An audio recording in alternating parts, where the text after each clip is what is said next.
Hey GBA fans, welcome back to the next episode of the Pick'em Crew. I am your friend Choice CJ, and I am joined by my lovely co-host, it's Gregulator. Say what's up. Is it okay to talk? It's safe here, Greg. You can. It's safe. Talk. Okay. What's up, GBA type people? Gregulator here. Yeah, I hope you guys missed me last week. It was traumatic. But yeah, tell us a little bit about the rough week you had, Greg. You were the subject of a personal attack by someone from the league. You know what? I don't even care anymore, CJ. Guys, you guys know I am here. I'm the people's analyst. But last week it was a travesty because it was my. Let's move into let's review last week's results. I was taken out by Coach Z, and he made my picks for me. And as noted by Coach Z, it didn't go too well for me. I went 5-3, which is my career low, and I'm not happy about that at all. CJ, I'm not happy. Yeah, it's really unfortunate. It increased your number of losses by 50%. That's really sad. You want to hear something more sad though? Coach Z took over your picks and didn't pick himself to beat MV. That's more sad. That's just the state of the GBA. We got definitely an interesting race as teams look to lock up a playoff spot this upcoming week. And some teams are in it and some aren't in it. And Coach Z is one of them. And instead, Coach Z, instead of trying to mess with my picks, you should go try to win a game. Okay. Ouch. Okay. Yeah, I mean, after the trauma he put you through, I guess he deserves some comments like that. He does. He's been following. He knows that I've been calling him an alt. I know you're an alt. Let's just keep it civil, all right? No more trying to take me out. The funny thing, though, Greg, is that pretty much everybody sort of followed your lead, or Coach Z's lead this week. This was by far the worst week for Pick'em so far this season. Even the fans went only 4-4. Yeah, it's been a really bad week when It's Sock is leading 6-2 for the week. Yeah, speaking of Sock, why don't we review the fan Discord picks? Yo, what's going on, guys? It's your boy Sock here, back with another week for the Discord Pick'ems. This week, you guys have decided to lock the Philadelphia Scissors over the Victorian Shadow. You guys are picking the San Jose Sharpedos over the Montreal Absols, the Tampa Bay Luxrays over the Florida Gators, the New Orleans Pelipers over the Milwaukee Bears, the Kansas City Draw Chiefs over the San Francisco Giants, the San Diego Chim Chargers over the Borussia Donphan, the Bronx Beartooks over the Detroit Steelwings, and the Melbourne Rodents over the Columbus Chew. All right, thank you very much, Sock. And with that, let's now go into our analysis of the Week 10 games. And as Greg mentioned, we're getting down to the wire here, and a lot of coaches are vying for playoff spots, so every game matters. And with that said, let's start off with the Philadelphia Scissors versus the Victorian Shadows. And so I just have a few notes, Greg. This is kind of a funny matchup for Chimp, just because there's actually a lot of offense on Necrostevo's side that can pressure him. Like, Sand in particular seems kind of hard for Chimp to deal with. Like, Ferrothorn seems really pressured by the Sand, but Ferrothorn's also being relied upon to deal with stuff like Zam and Diggersby, and even Togekiss to an extent. And I think in order to out-prioritize some of the stuff on Necro's team, he's going to be forced to bring Zygarde. For Chimp, I think what's kind of nice for him is that even though Necro has some decent Bulu checks like Metagross and Delmise, both of those mons are weak to Grin, so if he can make some smart doubles and get his Greninja in versus those two mons, he might be able to sort of exploit that. But in terms of the matchup, I think you just have to go in favor of Chimp based off of record. What do you think? Yeah, I definitely agree, CJ. I mean, Chimp's obviously been the more proven player this week, but last week Joey was able to get a win against TTM Jolt, so you can't really discount the matchup. And one thing that I do note that Necro has going in his favor is the Hawlucha. Everyone's been memeing him because he didn't take a Tapu, but he can definitely use Chimp's Tapu Bulu's terrain to help aid like a Hawlucha sweep. Like, if you look at Chimp's team, he doesn't really have the best answers to Hawlucha. Like, his best flying resist is that Neolego. That's not taking fighting type moves anytime soon. So he definitely has to be wary of Hawlucha, as well as other priority that is on Necro's team. And also that Mega Alakazam, because like Chimp's dark type just dies to Dazzling Gleam. And yeah, the Zam has 4 move slot syndrome, obviously, with mons like Uxie, Ferrothorn, and the Scrafty around, but I definitely think Chimpak can capitalize on just being the better player, in my opinion at least, and can overcome any foreseen troubles that Necro could do. But it'd be nice to see Necro pull out a win here, not gonna lie, because I've been picking against Chimp the past couple of weeks, but I can't hold my grudge about the camel, so I'm gonna have to go with him this week. Yeah, if Chimp loses this week, that'll be the 5th week in a row that I picked the Chimp game wrong. It'll be justice for Camel. See. That's what it'll be. Yeah, justice for Camel, hashtag down in the comments. Yeah. All right, now let's move on to a game between two teams sort of headed in opposite directions, unfortunately. This is the Montreal Habsols, coached by Aster J, and the San Jose Sharpedos, coached by Tom Z. And yes, Aster, after starting the season off kind of rough, is actually on a little bit of a win streak, knocking off Joel and Wolfie in the last 2 weeks. In terms of the matchup here, I think there are a few things in Aster's favor. I think something like Z Aquatail Scolipede can be really nice, just because besides Landorus, the checks to Scolipede are kind of limited on Tom's team. I guess Scizor is probably one of the best checks in the game, but there's other ways to pressure Scizor, like Sylveon kind of pressures Scizor, so if you can get that thing whittled, then maybe you can do some damage to it that way. Lando, of course, looks great, as it always does. It'll be interesting to see if he goes for Z-Fly for the Gourgeist or Z-Stone Edge for Zapdos. I'm going with Aster, again, just based on the momentum here. He's got the win streak and Tom's on the losing streak. What do you think? Aster is king. He's top 5. Don't at me. No, but in all seriousness, you're right. Aster's really generated a lot of momentum for himself ever since he played Jolt. Actually, the game prior, when he was playing against Mono, I would like to argue he was playing really, really well. And he's been gaining some hot momentum, whereas Tom's really been losing a little bit of steam as of late. But if you just look at some of the things on Aster's side of the field that look really strong, Mega Lopunny plus Scolipede, like you mentioned, CJ, just really have a good time against Tom's team. And that lure for that Landorus is really going to aid Aster as well, with the Lopunny not having to worry so much about Lando's Intimidate, which could be really important. And then the Zapdos obviously has to come. It does so well versus like Lando versus Scizor, a lot of Tom's like heavy hitters. So Zapdos is 100% coming. It'll be interesting to see if the Rhyperior shows up, because like if you look at Aster's team, he doesn't really have the best rock switch-ins. Like his steel type is a Fortress, which gets bodied by like a Stone Edge, and like we're pretty sure like Hidden Power Ice is coming on Zapdos, and Rhyperior doesn't care about that move. Like with Solid Rock, it's going to be a big impact player. Although I don't know how much momentum Tom wants to give to the Lopunny, because Lopunny is just an easy revenger for Rhyperior, but it'll be nice to see. I think Aster does have the momentum. He's got to find a way to check that Como-O, though, on Tom's side, because Como looks like a big threat versus Aster. We'll move on to our next game, and this is between the Florida Gators, coached by Gator, and the Tampa Bay Lux Rays, coached by Monotui. And this is kind of an awkward matchup, I think. Like, it was really hard for me to pick, just because both teams are looking really nice. And Gators coming off a nice win last week versus Chimp, if I'm not mistaken. And so on Gator's side, I feel like he's got a bunch of decent checks to Mono's offense. Like Zard can be dealt with by Heatran, Azu, and Altaria. Keldeo's dealt with by Azu and Altaria. And then things like Klefki and Buzzwole can sort of deal with the Weavile. So I feel like there's good pivots there. And then the one thing I'm also kind of curious to see, Mono did get blown back by the Dragon Dance Como-O from Tom a few weeks ago. And Flygon doesn't quite have the coverage that Como-O does. But there's a possibility, I guess, that a DD Flygon can do something similar.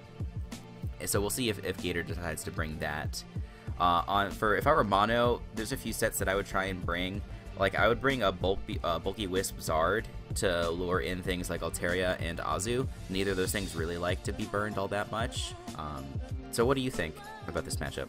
Yeah, I definitely, first of all, I do want to mention to the power rankings people, Gator beat Chimpact, so Gator should be number 1. Like I said many, many weeks ago, if you guys can just scroll back and view those videos. Leave a like and comment, by the way, for all the old videos, but I digress. Let's talk about the Mega Altaria in this matchup, because like you mentioned, Dragon Dance Altaria, super threatening versus Monotui. I think one of the main ways that Gator can get around that, though, is just Facade. Facade is just so good, especially because we've seen some of the trends in Mono's team building. Mono is a huge proponent of using status like Toxic to wear down some of the bulkier mons, and Gator can take advantage of that by just running Facade. Doesn't care about Will-O-Wisp at all because you just Facade. Get that boost, and if you get paralyzed, Heal Bell. Like, really, realistically, Gator only needs that fairy type coverage, like, eliminates the Registeel, and, like, come on, guys. Like, it's a Registeel. It's a bad mon. It's not going to do much. Like, if Gator's really scared of a Registeel, he should just reconsider, like, yeah, I don't know. I don't know why you're scared of it when you have Mamoswine, Heatran, and, like, I mean, your ground type is an Unmon in Flygon. And by the way, CJ, Flygon's not doing anything this game. Not with Weavile around. It can't Oko Mega Charizard X, I'm pretty certain, at +1 without a boosting item. And if you're a boosting item, well, you're died to the Ice Shard. And then you just, yeah, you're bad. Flygon's not a real Pokemon. So but I do like Gator's Mega Altaria matchup. I think it does so well in this game. And I think we're going to see a Mega Altaria sweep. That's what I believe.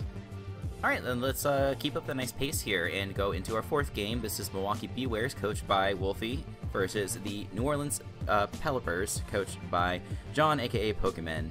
And this is kind of an interesting matchup. Both of these players seem to rely on their bulk and like having safe pivots into things quite a bit. And so it always makes for an interesting match. I think Xurkitree, it's not like, I don't think it's like a great mod in this matchup, but I do think it's sort of restrictive on team building. Just like a moveset with a Z move that boosts its speed can be very dangerous. I know that John in the past, if you have watched a lot of his videos, he has some trauma associated with Z Hypnosis Xurkitree. So I don't know if Wolfie's going to be able to bring that out and then have like a T-Bolt, D-Gleam, Energy Bulb moveset to take care of most of John's checks to Xurkitree. But on John's side, I think there's two mons in particular that I'm looking at. I think Diancie forces a lot of certain sets on Wolfie's side. Like Zong definitely has to come, just because that's a pretty hard check to Diancie. And then something like Iron-Tail Absol, I think, should come as well, just to give him the option to revenge kill Diancie.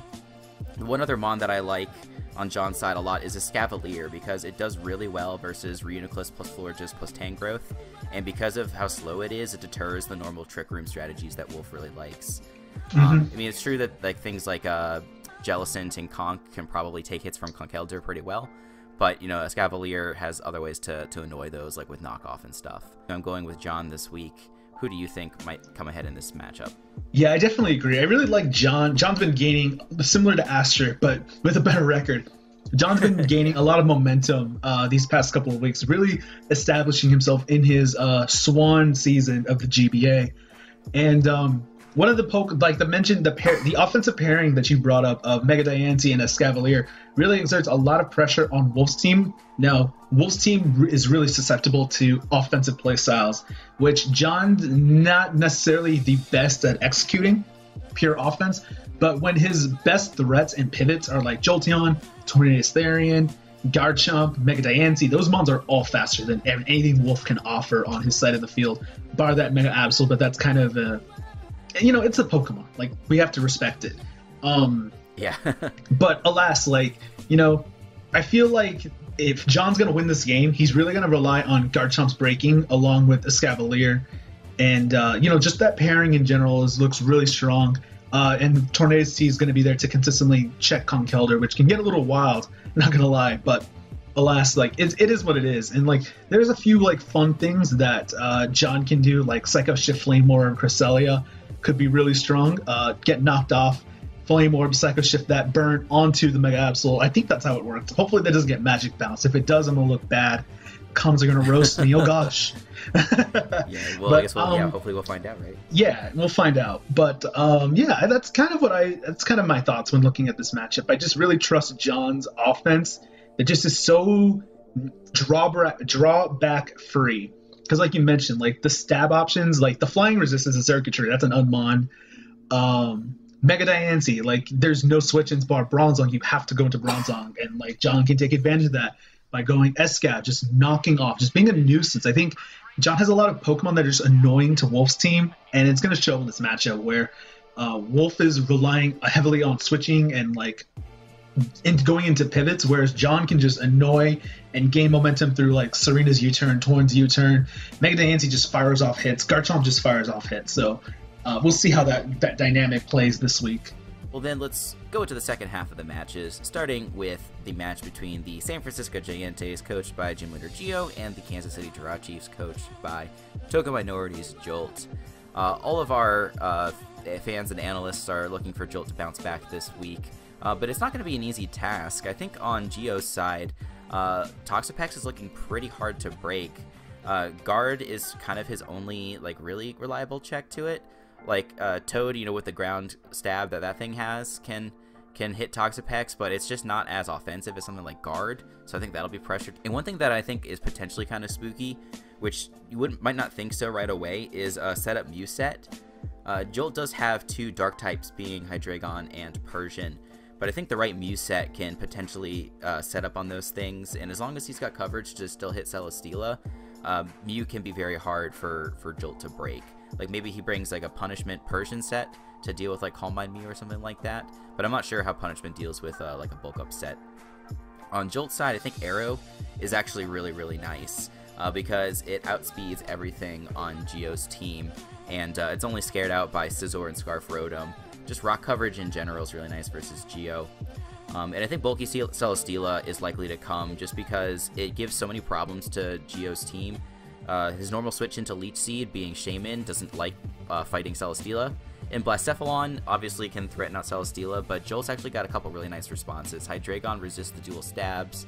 Seismitoad, Venusaur are all bulky enough to take hits. Arcanite's bulky enough to take hits. So I'm going with Jolt in this matchup. Tell me your thoughts. Yeah, definitely. You mentioned the Toxapex, and if I know Jolt, and I do know him very well, Jolt refuses to lose to fat things like Toxapex. Yeah. So I don't anticipate Toxapex being that annoying for Jolt, although I could eat my words. But what I'm actually more concerned is like what you mentioned, Mew. We saw versus the game in Joey's case, psychic types with great coverage do very well versus Jolt. And Mew has the fortunate designation of having access to a ton of coverage. So I could definitely see like a nasty plot defensive Mew, or like just like Calm Mind in general, just being really strong versus Jolt. And it's not a lot of Jolt's faster Pokemon struggle to just straight out OHKO the Mew. That's going to be super annoying for Jolt to deal with. I think if Gio's going to have any chance to win this game, it's going to be on the backbone of Mew. And I say that a lot, but I really mean it. Other mons that Jolt doesn't have to worry about are like Blacephalon. Like we know Hydreigon's coming. Curious to see what his Venusaur set is, because Venusaur is like a double-edged sword. Like it does really well versus mons like Haxorus and the Dugtrio, but it struggles a lot versus like the rest of the team. And like Shaman will be really annoying if Jolt does not bring the Venusaur, because he's gonna rely on that Arcanine, and that Arcanine's a free Toxapex almost every time. So interesting dynamic to. I think the matchup is a little bit in Gio's favor, but Jolt's overcome really bad matchups in the past, and despite losing the last 2 games, I feel like I'm confident picking Jolt, but I was confident versus. Actually, I wasn't that confident against Aster, because Aster is top 5, so yeah. But Gio's not top 5, so Jolt will. Yeah, nothing against Gio. You know what Gio is though?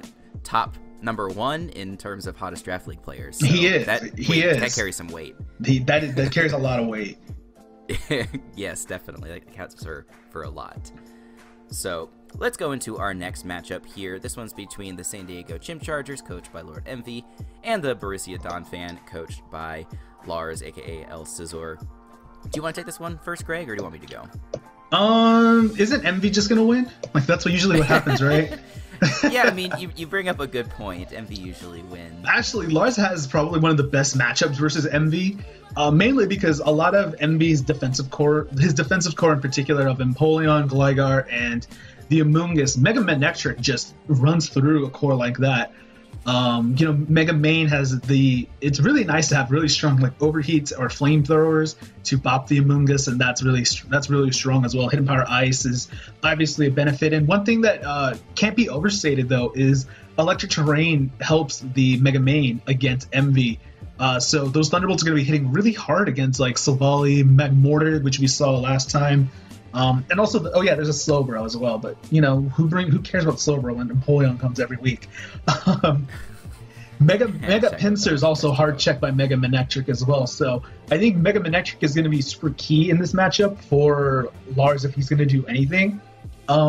and Envy doesn't have ways of traditionally wearing down offensive pivots. He's gonna have to really prioritize getting up his stealth rock. But like Envy's rockers like kind of just get worn down by like Finny, which can Nature's Madness the Empoleon. Nature's Madness beats the Gligar, by the way. Type of Finny looks like a really strong defogger. Also outspeeds Hoopa as well, so can't just ignore that as well. I think Lars has potential to upset Envy in this matchup, only based off of just like basic team composition and how Mega Manectric. It really all comes down to how Mega Main can abuse that core. If Lars has an over reliance on it and it's consistently taking Stealth Rock, maybe I don't think he has Toxic Spikes on his team, but like even though if he's just throwing in his Manectric, like he can waste really good as resource against MV. But what do you think, CJ? Well, that's exactly what I have written for the most part, is that Manectric is really, really nice in this matchup for outspeeding Coco, dismantling the defensive core, checking Pinsir, and just a lot of the wall breakers that Lars has, like KB and Crocodile. They outspeed and they beat a lot of the bulky stuff that MV would otherwise like to bring. And they all also outspeed Hoopa, so Hoopa's not looking like a really great choice in this matchup. But that said, like besides Mega Main, I think that the electric types from MV look really, really scary here. Just because like some of the traditional checks to electric types, like Crocodile, are obviously dealt with by Dazzling Gleam. Lurantis is not really a Pokemon that I like think too much about. He did have that nice superpower set a few weeks ago, but I don't think that's going to help versus something like Tapu Koko. And then like Raichu, if you give it like Grass Knot coverage for hitting Crook, and you know, Life Orb Psychic can hit Manectric for a lot of damage. I think that just if he relies on those electric types, and like you said, he gets, you know, good chip damage from Stealth Rock and things like that for wearing down Lars's pivots, that the electric types can probably win this for MV. Yeah, I can see that happening. Yeah.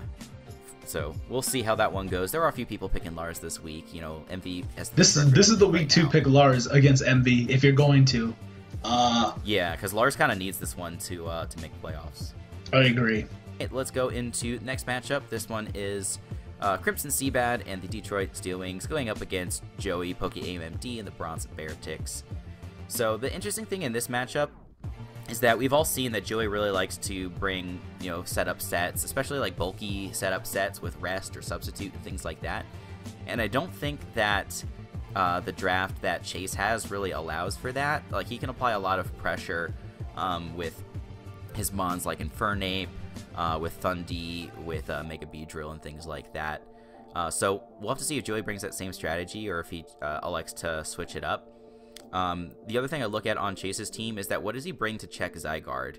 Like, obviously Tangela is a very, very good ground resist, but it's easily exploited by other members of Joey's team.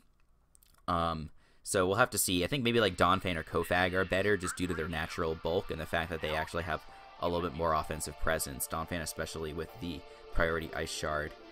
The most potent offensive mon I see on Joey's team is the Salazzle. It's really nice offensively versus all of Chase's team. It's only outsped by Mega B, but Salazzle has the benefit of outspeeding or resisting both of the stab options. It obviously needs to be aware of Drill Run, but other than that, I think that it has a pretty potent matchup. What do you think when you look at this matchup, Greg? I think Linoon just wins. Yeah, that's you know also what? pretty And true. you know what? I know he has like Jirachi and Donphan, but look at what Donphan has to do in this matchup. Donphan is the Heracross check. Donphan is likely coming in on Zygarde at least once or twice in this game. So if you can get damage on the Donphan and potentially like Memento Whimsicott into Lanoon, which we saw, I think that was at least in a team builder at one point for Joey that I've seen. Lanoon, like Chase's normal resist. Like, this is the thing about frail offense versus priority. And that's what Chase has, frail offense. Seed Bomb for the Suicune. Pretty sure that's going to be important to nab that KO. That's a very, actually, yeah, you don't even need to weaken the Donphan that much. You have Seed Bomb. So there's that. You have that going for you. I think the Lycanroc Dust could be a little annoying. Get some damage off on that, but I think that's going to have to come for Chase to beat the Lanoon. I think we're going to see a Lanoon sweep. I'm really confident about Lanoon in this matchup. Joey's a lot more like cerebral of a builder compared to Chase, at least that I can tell from just right away. That's kind of like a team matchup, like based off of like, when you have offense that Chase has, and we've seen like Thunder's Eye is like a kill leader in the GBA, definitely a top 10 Pokemon for sure, and we've seen it time and time again, just consistently like destroy teams. So the best way to beat offense is with either priority or trick room. And now let's wrap things up with the final matchup of the week. This is the Columbus Chew and the nefarious Coach Z versus the Melbourne Rotoms coached by Aaron Cybertron Zhang. And as we always do with Aaron's matchups, we look at water resists. He has Manaphy and Celebi. Coach Z, that is, and both of those are nice bulky mons, but I think that they could be pressured pretty easily, especially by something like Ludicolo. So he doesn't have a ton of really awesome responses otherwise, but I will say that if he can somehow prevent rain, that things like Guard would be very scary. It's true that Kartana can handle Guard, but it's never switching in. First of all, it always has to like come in and revenge it. But Weezing is like a super free switch into Kartana. So I don't think Kartana is super scary in this matchup. And the Weather War aspect of this match is overall favors Aaron, just because Pelipper comes in so easily on Drill and Hippo that I think that Sand is going to be difficult to maintain here. So I'm going in favor of Cybertron. I'm sure that you have some things you'd like to say to Coach Z here, Greg. I signed a non-disclosure agreement. That's how I got back on this show. I can't comment, CJ. You got paid $130,000. Non-disclosure. You're not talking about it. Non-disclosure. If you guys want to hear my comments, let me see those hashtags. Oh gosh, in the comments section, and maybe we can do something. But I can't comment on this game. Yeah. Well, we can at least say that you are picking the Rotoms. Non-disclosure. Non-disclosure. Unable to disclose. Greg cannot tell you that, but you can make your judgments based upon what you read on the screen there. So, overall, a nice big week of matches, some really nice matchups to look forward to, like Gator versus Mono, and Lars versus MV. And, I mean, all the games look great, but I just mean some of these have like really important playoff implications. So, hope you guys enjoyed this video. If you did, make sure you drop a like down below and consider giving a sub to the GBA channel so you can stay up to date on all of the analyst content. And of course, as I tell you every week, make sure you check out our fantastic coaches so you can stay up to date on all of the weekly action. Greg, you got any closing words today? Non-disclosure. Non-disclosure. It's good to be back. Hopefully, Coach Z doesn't send the goons out for me. Yeah, exactly. Well, Coach Z, we've got our eye on you. Until the next time, we'll see you all later. Peace out. Peace.